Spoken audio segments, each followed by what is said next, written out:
Hello students, welcome to Mohit Bansal classes. देखिए बच्चों, ये क्लास आप लोगों की answer writing practice class and answer discussion class है। जैसा कि आपको पता है कि हर टेस्ट होने के बाद में हम लोग अपनी एक क्लास रखते हैं जिसके अंदर उस टेस्ट में जो क्वेश्चंस आए हैं वो डिस्कस करते हैं और लिखने का तरीका डिस्कस करते हैं। तो स्टूडेंट्स, ये कल हम लोगों का टेस्ट हुआ था सीएमए फाइनल लॉ के अंदर कंपटीशन एक्ट 2002 का। कंपटीशन एक्ट 2002 का हम लोगों का टेस्ट हुआ था और उसके क्वेश्चंस हम आज की क्लास में डिस्कस करने वाले हैं। पहले मैं आप लोगों को क्वेश्चन समझाऊंगा, उसके बाद में उस क्वेश्चन का आंसर समझाऊंगा और उसके बाद में फिर मैं बताऊंगा कि आखिर लिखने का तरीका क्या बेटर वे होगा प्रेजेंटेशन। तो सबसे पहले हम क्वेश्चन देखेंगे बच्चे। देखिए यहाँ पर क्वेश्चन बोल रहा है कि लखनऊ के अंदर मैंगो प्रोड्यूसर्स, आम बनाने वाले जो लोग हैं, आम की उगाने वाले, खेती करने वाले, आम बनाने वाले जो लोग हैं लखनऊ के अंदर, जितने भी लोग आम प्रोड्यूस करते हैं उन सब ने मिलकर अपनी एक मीटिंग करी। जितने भी लोग लखनऊ के अंदर आम प्रोड्यूस करते हैं उन सभी लोगों ने मिलकर अपनी एक मीटिंग करी और उस मीटिंग में यह डिसाइड किया कि हम एक सर्टेन प्राइस पे, फॉर एग्जाम्पल के तौर पे ये मान लीजिए कि 150 रुपए 150 पर केजी, बोला उन्होंने डिसाइड किया कि एक आम अगर हम बेचेंगे तो 150 रुपए किलो बेचेंगे। 1 किलो 150 रुपए के, उससे नीचे कोई भी नहीं बेचेगा। तो जब लखनऊ के अंदर सभी आम प्रोड्यूस करने वाले लोगों ने ये एग्रीमेंट किया, अब आपस में एक मीटिंग करके ये बात डिस्कस करी, तो उससे क्या हो जाएगा, अगर वो सब के सब 150 रुपए किलो पर अगर आम बेचेंगे, इसका मतलब है जब कस्टमर मार्केट में आएगा तो उसको कहीं भी सस्ता आम नहीं मिलेगा, तो मजबूरी में उसको 150 या उससे ज्यादा पे खरीदना पड़ेगा। बोले हम इससे नीचे नहीं बेचेंगे सर्टेन प्राइस। हालांकि मीटिंग के अंदर वो जो लखनऊ के मैंगो प्रोड्यूसर्स हैं उन्होंने जो बातचीत करी वो राइटिंग में नहीं करी। ये जो अरेंजमेंट हुआ उन सभी मैंगो प्रोड्यूसर्स के बीच में, वो राइटिंग में नहीं हुआ, सिर्फ बोलकर हुआ, राइटिंग में नहीं हुआ। और तो क्वेश्चन, और ना ही ये लीगली कोई एनफोर्सिएबल है, क्योंकि राइटिंग में हुआ ही नहीं है तो लीगली एनफोर्सिएबल है ही नहीं। क्वेश्चन आपसे ये पूछ रहा है, ये जो लखनऊ के मैंगो प्रोड्यूसर्स जो कि आपस में उन्होंने मीटिंग करी, मीटिंग के अंदर एक अरेंजमेंट किया, डिस्कशन किया, उस पर ये सब लोग एग्री हो गए कि हम आम इतने रुपए पर बेचेंगे, इससे कम पर नहीं बेचेंगे। क्या इसको एग्रीमेंट बोला जा सकता है कि नहीं बोला जा सकता? आपसे ये पूछ रहा है क्वेश्चन। अब क्वेश्चन आपको समझ में आ गया बच्चों? अब मैं आपको इसका आंसर बताऊंगा कि आखिर इसका आंसर क्या है। हालांकि बच्चों की कॉपीज चेक हो चुकी है, मिल चुकी है, और थोड़े बहुत बच्चों की कॉपीज रह गई होगी तो वो चेकिंग चल रही है, आज मिल जाएगी आपको, है ना। कल ही टेस्ट हुआ है, आज आपको कॉपी चेक होकर मिल जाएगी। तो पहले हम लोग इसका आंसर डिस्कस करेंगे, आंसर क्या है, फिर हम देखेंगे लिखने का तरीका। देखो बच्चों, कंपटीशन एक्ट के अंदर हमने पढ़ा हुआ है सेक्शन 2B, क्या वो, और हमने कॉन्ट्रैक्ट एक्ट में भी पढ़ा हुआ है। कॉन्ट्रैक्ट एक्ट जब आपने सीएमए फाउंडेशन में पढ़ा था, सीएमए इंटर में पढ़ा था, तो आपने एग्रीमेंट की डेफिनेशन पढ़ी हुई है और उसमें आपने ये पढ़ा है कि एग्रीमेंट का मतलब होता है जब दो या उससे ज्यादा लोग, जब दो या उससे ज्यादा लोग आपस में किसी एक पर्टिकुलर मैटर पे एग्री करते हैं, चाहे से उन्होंने वो राइटिंग में एग्री किया है या फिर सिर्फ ओरली किया है, दोनों ही केसेस में एग्रीमेंट माना जाता है, चाहे से वो लीगली एनफोर्सिएबल नहीं है। आपने पढ़ा है बच्चों, कॉन्ट्रैक्ट एक्ट 1872 में आपने पढ़ा है, ध्यान कीजिए, आपको ये तक याद होगा। आपने एग्रीमेंट और कॉन्ट्रैक्ट के बीच में डिफरेंस पढ़ा है। आपने ये पढ़ा था एग्रीमेंट ओरल भी हो सकता है या रिटन भी हो सकता है, लेकिन कॉन्ट्रैक्ट रिटन होता है। आपने ये भी पढ़ा है कि एग्रीमेंट जो है वो लीगली एनफोर्सिएबल ना हो तो भी चलता है, लेकिन कॉन्ट्रैक्ट लीगली एनफोर्सिएबल होना जरूरी है।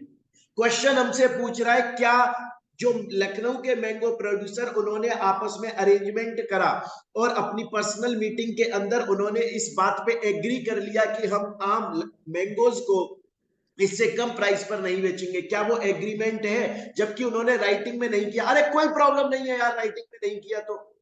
एग्रीमेंट की डेफिनेशन खुद बोलती है कि अगर दो या उससे ज्यादा पार्टीज किसी एक पर्टिकुलर मैटर पर एग्री करते हैं, चाहे से ओरली एग्री करते हैं, चाहे से राइटिंग में एग्री करते हैं, हर केस के अंदर उसको एग्रीमेंट बोला जाता है।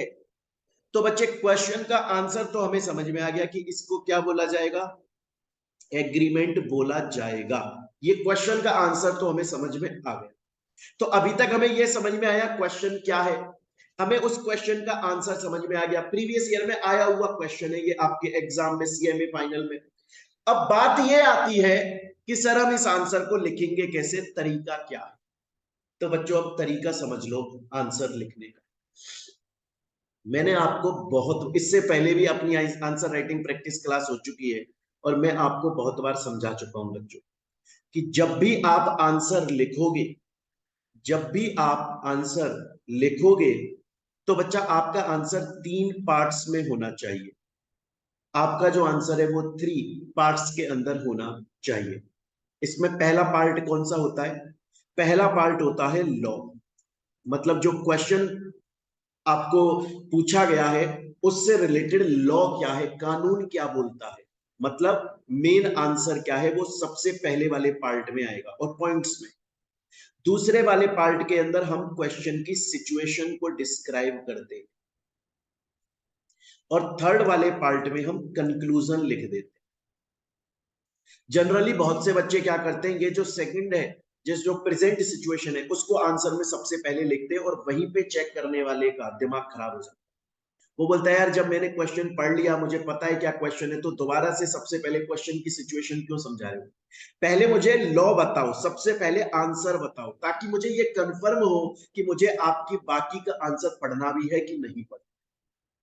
तो देखिए बच्चों, इसका आंसर हम लिखेंगे कैसे, एक बार वो चीज देख लीजिए।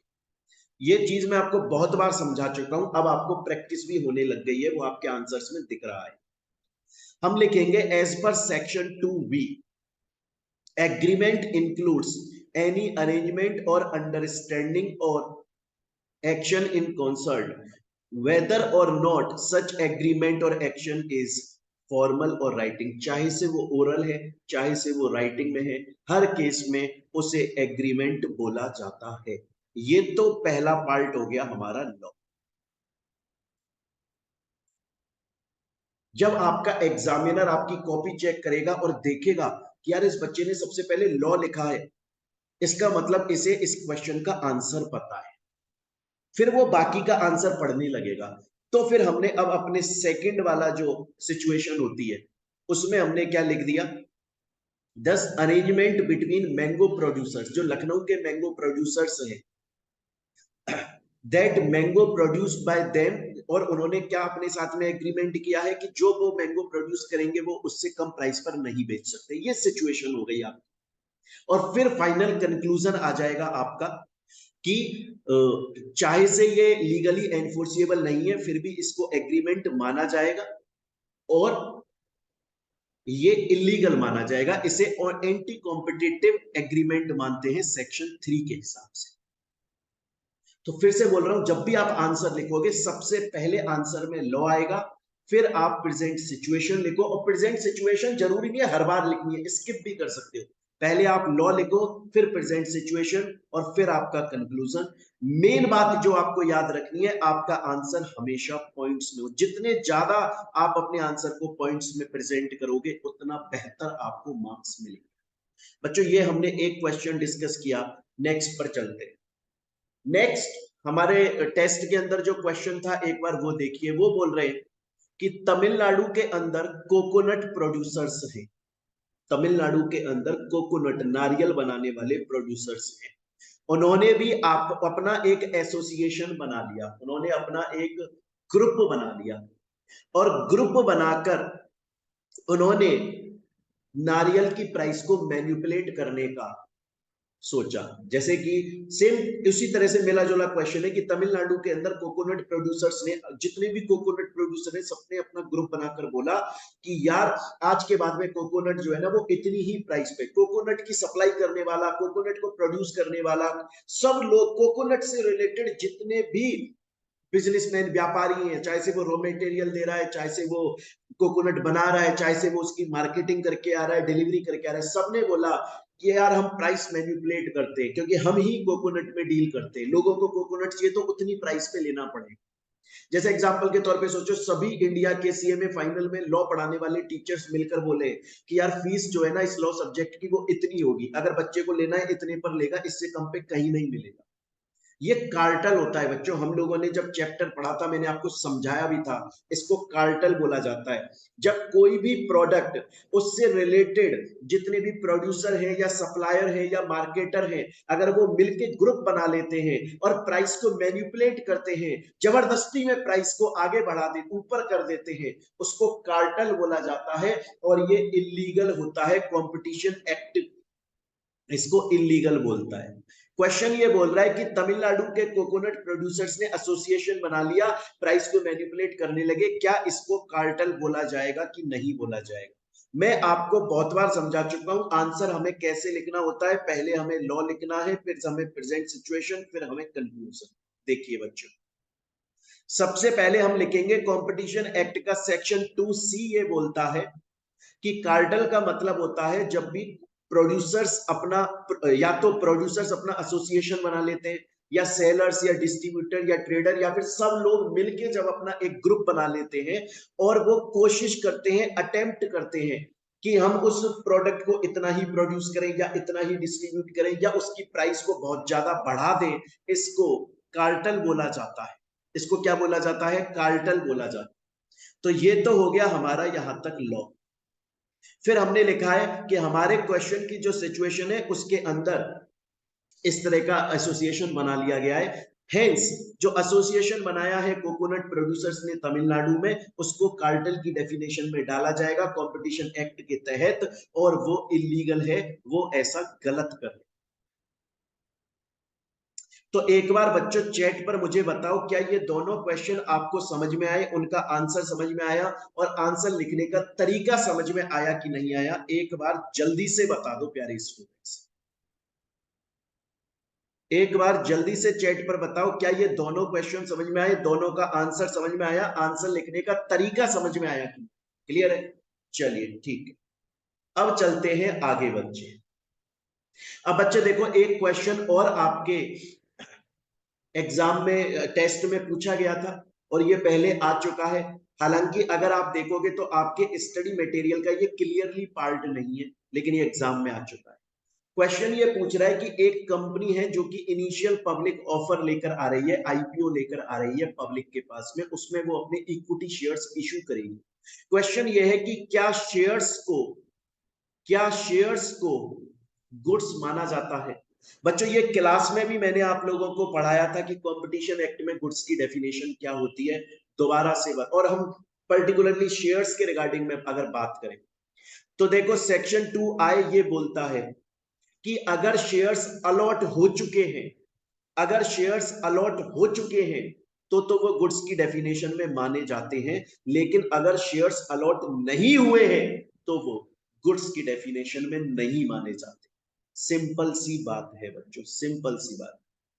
तो एबीसी लिमिटेड कंपनी जो आईपीओ लेकर आ रही है, क्योंकि अभी वो शेयर्स का इशू लेकर आ रही है और अभी तक उसने शेयर्स इशू किए नहीं है, वो अब करेगी, इसलिए उसके शेयर्स को गुड्स नहीं माना जाएगा। लेकिन जब वो एक बार कर देगी, शेयर्स अलॉट हो जाएंगे, उसके बाद में उसके शेयर्स को गुड्स की डेफिनेशन में as per competition act 2002 include कर लिया जाए। स्टूडेंट बोलता है सर मेरे को यहां तक की कहानी पूरी समझ में आ गई, मुझे ये समझ में आ गया कि कभी कभी क्वेश्चन बाहर से भी आ जाता है, उसके अलावा सभी क्वेश्चन के आंसर समझ में आ गए और अभी तक आंसर लिखने का तरीका भी समझ में आ गया कि ज्यादा से ज्यादा आंसर पॉसिबल है उसको पॉइंट्स में लिखो, पहली बात। दूसरी बात है कि ये जो आंसर है उनमें 3 पैराज में डिवाइड करने की कोशिश करो, सबसे पहले लॉ, देन उसके बाद में प्रेजेंट सिचुएशन, देन कंक्लूजन।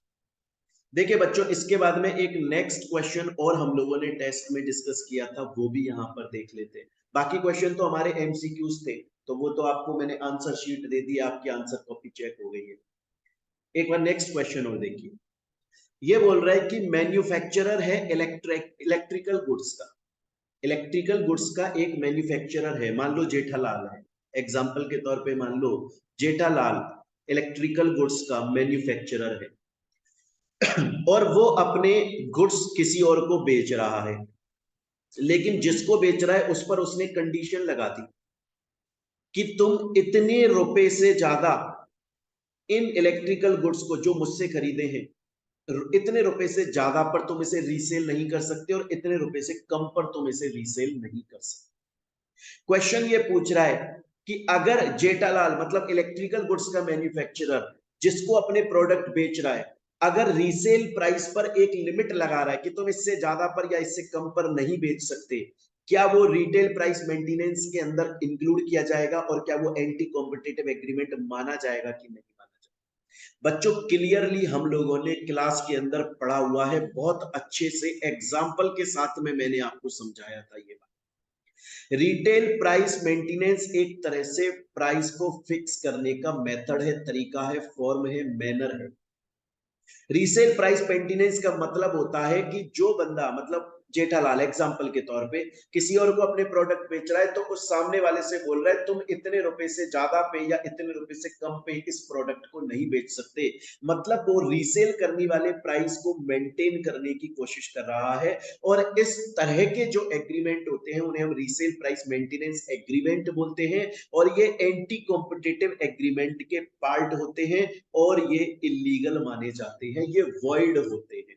इसीलिए ये जो इलेक्ट्रिकल गुड्स मैन्युफैक्चरर है, मतलब एग्जांपल के लिए बोल रहा हूं मैं, जेठालाल है, उसने जो अपने गुड्स किसी और को दिए और उस पर जो रीसेल प्राइस मेंटेनेंस लगा रहा है वो इलीगल है, वॉइड है, एकदम गलत है, एंटी कॉम्पिटिटिव एग्रीमेंट। बच्चों ये क्वेश्चन आप लोगों के एग्जाम्स में दिए थे, उसके अलावा बाकी जो थे वो आप लोगों को एमसीक्यूज एंड बाकी सब दिया। तो एक बार मुझे आप लोग जल्दी से चैट पर ये बताओ, पहली बात तो क्या आपको क्वेश्चंस समझ में आए, दूसरा क्या आपको इनके आंसर्स समझ में आए, और तीसरी बात क्या आपको वे ऑफ प्रेजेंटेशन की हमेशा आंसर, पहली बात तो पॉइंट्स में लिखो, और दूसरा कोशिश करो कि पहले लॉ लिख दो, मेन आंसर लिख दो, देन सेकंड के अंदर आप प्रेजेंट सिचुएशन लिखो और थर्ड में कंक्लूजन लिखो। जल्दी से बताओ बच्चों, क्या यहां तक की कहानी आपको समझ में आई कि नहीं? यहां तक आपको समझ में ये आया कि नहीं आया, कंपटीशन एक्ट का जो? चलिए, तो मेरे पास में स्टूडेंट्स के रिप्लाई आ रही है कि सर यहां तक हमारा पूरी तरीके से क्लियर है। ओके।